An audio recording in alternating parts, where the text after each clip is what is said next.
cracked open.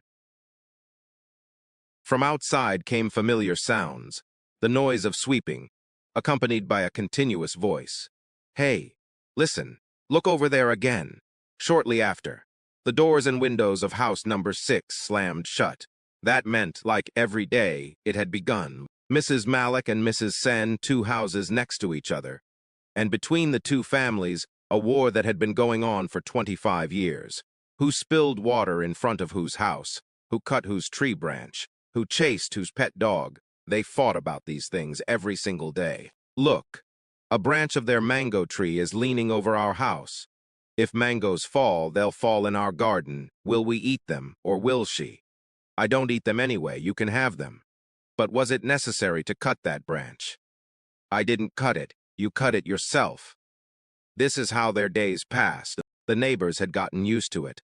The children also knew that these 2 families would never speak.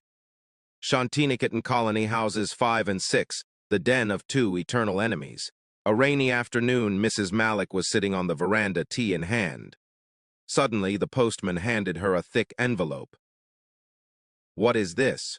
What has come?" Opening the envelope, her eyes widened. What was this? A letter from the municipality. Their colony had received a grant for a community garden project.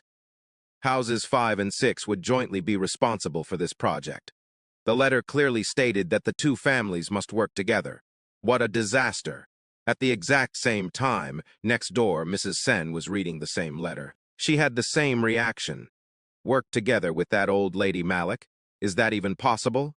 But there was no choice. The condition for receiving the grant money was the 2 families must create the garden together and maintain it for 6 months. As a reward, they would receive a large sum of money, which they could share between the 2 houses. The children persuaded their parents. The money was no small amount, and what could really happen? They could just finish the work. Reluctantly, both parties agreed. The garden plot was right in the middle of the colony, beside an abandoned pond. It was overgrown with bushes and weeds. They had to start by clearing it first day. Both parties arrived. With Mrs. Malik came her son Ranjay, and with Mrs. Sen came her daughter Shreya. Mrs. Malik brought spades and shovels. Mrs. Sen brought brooms and garden shears. "Look what she has brought. Can you clear a jungle with this broom? Can your shovel do everything? I have my son too." Ranjay and Shreya looked at each other and smiled. There was no quarrel between them. They were actually school friends, they just couldn't mix much because of their family's conflict. Ranjay said, "Come on, let's start working. You start from that side. I'll start from here." Shreya nodded. Seeing them, the 2 elderly women wanted to say something but stopped. Days passed. The work began. The first week was spent just clearing.